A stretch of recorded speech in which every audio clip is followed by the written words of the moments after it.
이야기를 시작하겠습니다. 종갓집 아들이라고 유세 떨던 종손이 뭐 별거 있나요? 돈 못 벌면 아랫사람이지. 저는 종갓집 아들에게 허드렛 일 시켰습니다. 큰 아주버님이 제 아랫사람이 된 사연입니다. 큰 소리 떵떵거리던 큰 아주버님, 몇 년이 지난 후엔 제 아랫사람이 되었는데 기가 막히고 코가 막힌 사연이죠. 안녕하세요. 저는 평생을 서울에서만 살다가 신랑을 만나 결혼을 하고 깡촌 시골에 내려와 귀농 생활을 한 지 벌써 10년이 되어가는 주부입니다. 대학교에 입학하고 저보다 4살 많은 남편을 보고 첫눈에 반해 한 번만 만나달라며 졸졸 쫓아다니다 보니 어느새 남편도 그런 저에게 마음을 뺏겨 대학을 졸업하고 사회인이 될 때까지 꼬박 6년이란 세월 동안 연애를 했네요. 그동안 알게 된 사실은 남편의 집안이 종갓집이라는 것이었어요. 그 말을 처음 들었을 때는 화들짝 놀라 그럼 오빠한테 시집가면 안 되겠다고 장난하셨던 기억이 나네요. 물론 요즘은 시대가 많이 변했다고는 하지만 종갓집 며느리라는 타이틀은 여전히 무섭긴 하더라고요. 하지만 이것보다 큰 문제는 시부모님이 계시는 고향으로 내려가 귀농을 하자는 제안이었습니다.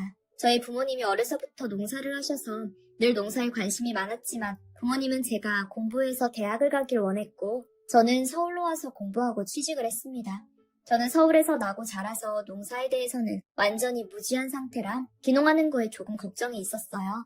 그때는 남편만 있으면 뭐든 좋은 신혼부부 시절이기도 했고 서울에서 비싸게 집을 구하는 것보다 그 돈을 아껴 나중을 위해 쓰는 것도 하나의 방법이라고 합리화를 했어요. 그렇게 서울에서의 생활을 정리하고 귀농을 하게 되자 상상치도 못한 복병이 기다리고 있었습니다. 그건 바로 깡촌, 시골 생활의 불편함도 시부모님과의 생활도 아닌 웬 양아치 같은 놈의 등장이었죠. 시부모님께서도 농사를 하고 계셨지만 그 규모가 크지가 않아 땅이 필요했는데 일단은 시작하는 단계이니 무턱대고 땅을 사는 것보다는 우선 땅을 빌려서 시작을 해보자고 했거든요. 마침 종갓집이 가까이에 있었고 큰 어머님께서 놀고 있는 땅이 있다며 그곳을 빌려주시겠다고 하셔서 그곳에 농사를 짓기 시작하였는데 문제는 그 집 아들이라는 놈이었어요.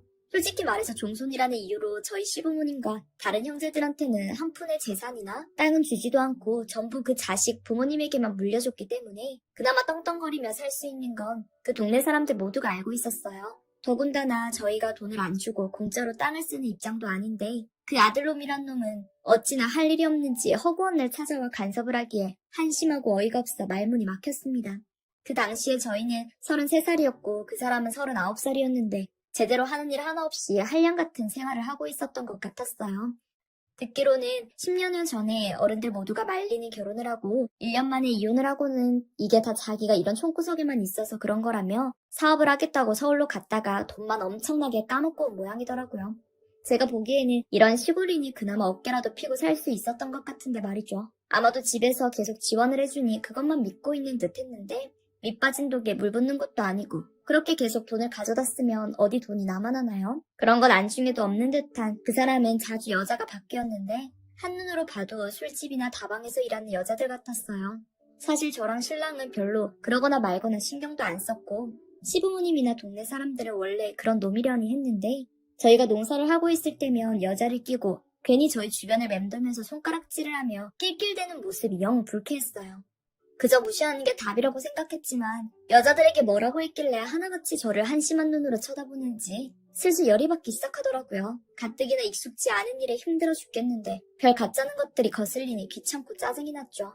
저희가 자기네 땅에 농사를 짓는다는 게 뭐 대단한 일이라도 되는 것 마냥 여자들을 데리고 와 자랑을 하는 것도 우스웠지만 여기서 계속 농사 짓고 싶으면 자기한테 잘 보이라는 등 씨알도 안 먹힐 소리를 해댈 때면 정말로 기가 찼습니다.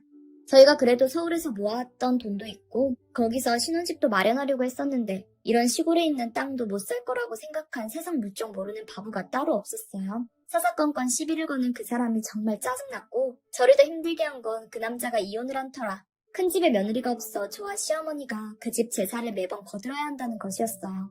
종갓집이다 보니 당연히 제사가 많았고 제가 시집 오기 전까지는 큰어머니와 시어머니 둘이서 했던 모양이더라고요. 두 분 다 나이가 있으셔서 힘이 많이 붙이실 텐데 제가 모른 척 할 수도 하기 싫다고 할 수도 없는 노릇이라 열심히 배워가며 도와드렸죠. 저도 힘들게 했지만 솔직히 가장 억울한 건 이렇게 힘든 일은 항상 같이 하면서도 뭐 하나 보상받지 못한 저희 어머님이 아니겠냐고 생각하면서요. 그래도 어떻게든 시간이 흘렀고 저희가 힘들게 일궈낸 농사 결과는 성공적이었어요. 그저 어떻게든 되겠지라는 마음으로 한 게 아니라 저와 신랑이 정말로 열정으로 공부도 열심히 하고 어떤 작물이 좋을지 연구도 많이 했거든요. 그쯤 그 논팽이 같은 놈은 알콩달콩 사는 저희를 보고 배가 아팠던 모양이었는지 마누라 없는 사람? 어디 서러워서 살겠냐는 말을 허구한 날 입에 달고 살았어요. 그런다고 어디 하늘에서 마누라가 떨어지냐며 혀를 두르곤 했는데 세상에나 정말로 결혼할 사람이라며 여자를 데려왔더라고요.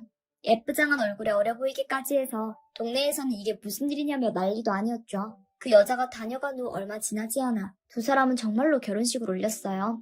뭐가 어찌됐든 간에 저 인간이 결혼했으니 그나마 사람답게 행동을 하겠구나 싶었으나 사람은 고쳐 쓰는 게 아니라고 했던가요? 제 남편만 보면 어떻게든 시비를 걸려는 모습을 보면 자격지심을 느끼는 것 같기도 하고 안쓰럽기도 하더라고요. 게다가 그 시집온 여자는 저보다 2살 어렸는데 결혼하고 처음 만나자마자 저한테 반말을 하는 거예요. 아무리 제가 손 아랫사람이지만 정말 예의도 없고 어떤 성격일지 눈에 훤히 보이더라고요. 저희는 농사가 잘 되고 있었기 때문에 1년 정도만 더 지켜보다가 우리 땅을 사서 거기에 작물을 옮겨 심자고 생각을 했고 큰 어머님께 말씀을 드리자 서운한 티를 확 내시는 거예요. 자기네가 최근에 결혼한 아들 때문에 예전만큼 집안이 넉넉하지 않은데 굳이 다른 곳에 농사를 지어야겠냐면서요. 그러면서 요즘 농사가 잘 되는 모양인데 그게 다 자기네 땅이 비옥하고 좋아서 그런 거라며 자기 목도 좀 챙겨줘야 하지 않겠냐는데 정말 뻔뻔하게 짝이 없더라고요. 솔직히 큰 댁만 아니었다며 그 땅을 빌리지도 않았을 정도로 오랫동안 방치되어 있어 처음엔 손이 얼마나 많이 갔는지 뻔히 알면서 어쩜 저렇게 얘기를 할 수 있나 싶었어요. 심지어 땅 임대료도 하나도 깎지 않고 그대로 받고 있었거든요. 계속 끌려갔다간 큰 어머님의 뜻대로 될 것 같아 죄송하지만 저희는 이미 결정을 끝낸 상태라며 다시 한번 정확하게 뜻을 정하고 집으로 돌아왔어요. 시부모님께서도 잘 생각하셨다며 좋아하셨고요. 큰 집 사람들과는 되도록 마주치고 싶지 않았지만 동네가 워낙 좁은 데다 집도 가까운 편이라 오다 가다 자주 마주칠 수밖에 없었으나 마음이 예전보단 가볍게 느껴지더라고요. 그 집에 며느리도 들어왔으니 저희도 슬슬 제사 일에 손을 떼려고 했고요. 그런데 며느리가 무슨 제사가 이렇게 많냐며 자기는 죽어도 못하겠다고 난리를 치는 거예요. 그걸 보는 저희는 기가 막혀서 그저 쳐다만 보고 있는데 큰 어머님께서는 또 그걸 달래면서 그럼 좀 들어가 쉬고 있으라고 하더군요. 저와 시어머님은 이게 도대체 무슨 상황이냐고 하니 그래도 종손인데 아들은 낳아야 되지 않겠냐며 그때까지만 조금 더 고생해달라고 하더라고요. 아니 막말로 요즘 시대에 종손이 벼슬도 아니고 저랑 시어머님은 그럼 막 부려드는 사람인가요? 저녁에 어르신들이 다들 모여서 새로 들어온 며느리에게 관심을 보이며 상 차리느라 고생했다는 말에 마치 자기가 상을 다 차린 것 마냥 아니라며 누드숨 치는 모습을 보고 정말 다 뒤집어 엎고 싶었어요. 정말 자기랑 잘 어울리는 여우 같은 계집애를 어디서 잘도 데려왔더라고요. 그렇게 1년이 지나고 저희는 근처에 땅을 계약하고 작물을 모두 옮겨 심게 되었어요. 두 사람은 들은 게 없었던 모양인지 갑자기 비어있는 땅을 보고는 득달같이 저희를 찾아와서는 도대체 왜 땅이 비어있냐며 따지더군요. 저희는 자초지종을 설명했고 그 사람은 그런 게 어딨냐며 어린아이처럼 땡깡을 부리는 거예요. 뭐 돈 나올 구멍이 없어졌으니 이해는 가지만 그렇다고 저희가 다시 그 땅에 농사를 지을 건 아니었으니까요. 그 해에 저는 임신을 하게 되어 농사를 도와주기 힘들게 돼서 사람을 고용하기 시작했고 신랑과 시부모님이 잘 챙겨주셔서 아무런 문제 없이 아들을 낳을 수 있었어요. 점점 자리를 잡아가고 있었던 거죠. 그리고 예상하셨을지도 모르지만 큰 집에서는 크고 작은 문제들이 여전히 많이 생기고 있었고요. 예전에는 그 사람만 사고를 치고 다녔다면 이제는 며느리까지 가세해서 그 집안에 있는 돈 없는 돈 전부 긁어 모아 펑펑 쓰고 다니더라고요. 그 후 그 집에서도 그토록 바라던 아들을 낳게 되었고 애 아빠가 됐으니 가만히 있을 순 없다며 또 사업 타령을 해댔지만 젊었을 적에 사업을 실패한 데다 그 후로 한량처럼 먹고 놀다가 사치 부리기 좋아하는 며느리까지 들였으니 그 집에 돈이 남아있나요? 그런데 어느 날 갑자기 그 인간이 읍내에 가게를 하나 열었다는 거예요. 저희 집안은 물론 큰 집에서도 도대체 네가 돈이 어디서 났냐며 묻는 말에 대답을 얼버무리며 이제 내가 돈 벌어올 테니 걱정 말라며 큰소리 떵떵 치더라고요.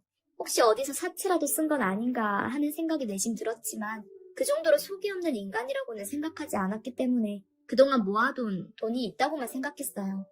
그러다 집안이 발칵 뒤집어진 일이 생겼는데 그 사람이 장사를 해보겠다고 돈을 마련한 게 다름 아닌 선산을 팔아 넘긴 거예요. 게다가 죗값도 아니라 말도 안 되는 금액이 말이죠. 돈이 나올 구멍이 보이지 않자 한참 고민하던 때 선산의 매매가 가능하다는 말을 어디서 주워듣고는 부동산 중개업자에게 연락을 해서 최대한 빨리 팔 수 있겠냐고 묻고는 그 가치가 어느 정도인지 생각도 안 하고 바로 팔아버렸던 거예요.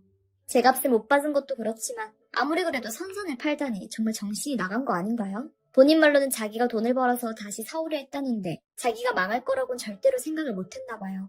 장사 수완도 없고 제대로 준비도 하지 않고 무턱대고 가게만 연다고 손님들이 줄을 서고 찾아오나요? 역시나 얼마 못 가 가게는 문을 닫게 되었고 큰 집은 연일 초상집을 연상케 하는 분위기의 연속이었어요. 반면 저희는 농사가 계속 잘 되어 그 규모를 좀 더 키워야겠다고 생각하고 있었어요.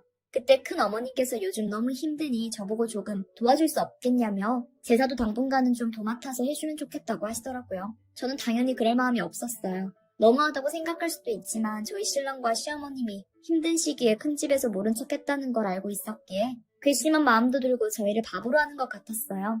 저희가 그냥은 못 도와드리겠다. 제사도 이때껏 계속 거들어주지 않았느냐. 전에 빌려주셨던 땅을 저희에게 주시면 앞으로 제사는 도맡아서 해드릴 테고 아주버님도 일자리를 드리겠다고 했어요. 처음에는 완고하게 그건 안 된다고 하시더니 며칠이 지나 집으로 찾아와서는 땅 명의를 바꾸러 가자고 하시더라고요. 결국은 제 뜻대로 하는 게 맞다고 생각이 드셨던 거겠죠. 그리고 그 인간에게 주겠다고 한 일자리는 저희가 농사를 지으며 인력을 계속 쓰고 있는 상태였으니 이왕이면 서로 돕고 사는 게 좋은 거 아니겠어요? 물론 그 사람은 불만이 있을 수도 있지만 별 수 있나요? 처음에는 일을 하러 나오지 않던 그 사람도 얼마 지나지 않아 집에서 쫓겨났는지 궁시렁거리며 논밭으로 나오더라고요. 저희가 처음 이곳에 왔을 때만 하더라도 손가락질하며 저 꼴 좀 보라며 낄낄대던 사람이 저희 밑에서 일하게 될 줄은 꿈에도 몰랐겠죠. 요령도 없으면서 고집만 세서는 일하는 것도 어찌나 무식하고 융통성 없던지 하나도 알려주고 싶지 않았지만 이왕같이 일하게 된 거 사람이라도 만들어보자며 하나씩 가르쳐주다 보니 이제는 제법 잘 도와주고 있어요. 저희는 여전히 농사를 잘 짓고 있고 요즘은 지역 내 재개발 소식도 들려오고 있어 앞으로 더 좋아질 것 같아요. 그리고 재작년에 저희가 결국 선산을 다시 찾아왔고 기특하다며 집안 어르신들이 제사도 줄여주신 덕분에 한결 수월해졌고요.